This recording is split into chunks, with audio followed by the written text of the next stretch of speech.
2015 Smith & Wesson IDPA Indoor Nationals. This one happened to feature something that I call gear changes, where you have a lot of easy, fast targets mixed in with some challenging accuracy intense targets. Now, right at the beginning of the stage, at the buzzer, you had to retreat while shooting at the first two targets. So you had to make sure that you kind of eased back nice and smooth, not get any of that jarring motion when you kind of stomp your feet, but kind of moonwalk backwards to get good hits on those targets. Now, I went to the left-hand window, and that's where you had two targets. You could either shoot from around the side of the window using cover, or you could take a knee to go to low cover. And I opted to take the knee because I felt that the targets were easier and I wasn't kind of off balance. I didn't want to have that lean affect my ability to get those targets. After you engage the two targets from the window, you advance to the doorway where you originally shot the two targets, and whoa, two more have popped up.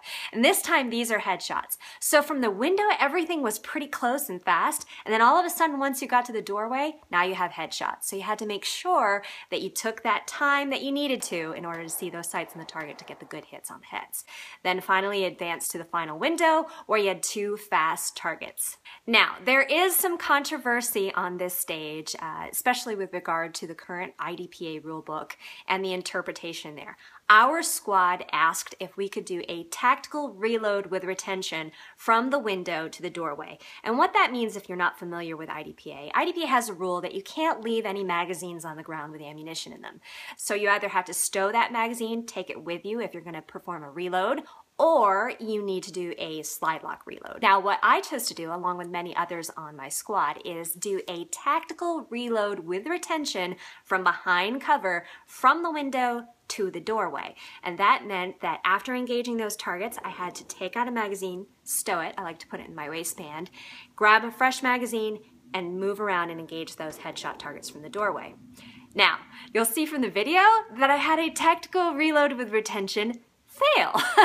Even though that magazine was nice and secure in my waistband as I shot my two headshot targets, as soon as I advanced and took a kneeling position from the final window, my waist, belt, whatever, when I was kneeling, popped that magazine out and it flung itself about 10 feet away from me. I just accepted the fact that I just got a procedural penalty, which in turn meant more time to my score. And your score is your time is your score in IDPA. So at that point, I just went as fast as I could and pushed hard on those last two targets to save as much time as possible.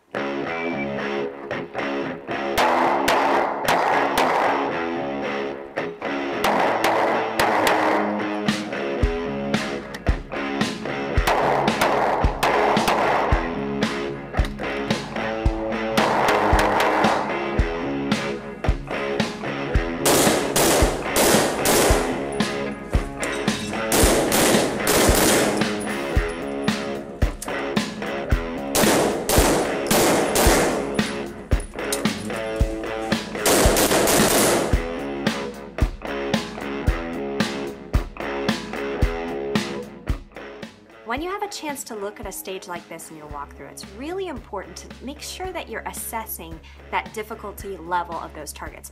Sometimes I call really tough shots danger targets because you get sucked into going really fast on the stage, but all of a sudden, boom, you have a headshot, or boom, there's a no-shoot in the way.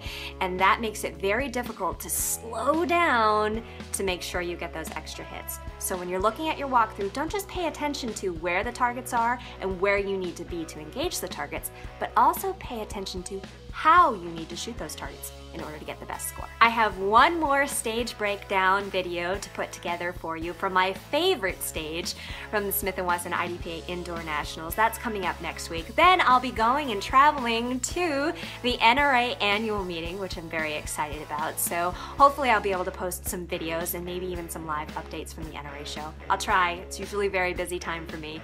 Please let me know if you like this video, if you have any questions about this or any of the other stages of the Smith & Wesson IDPA Indoor Nationals as usual. And until next time, be safe and have fun.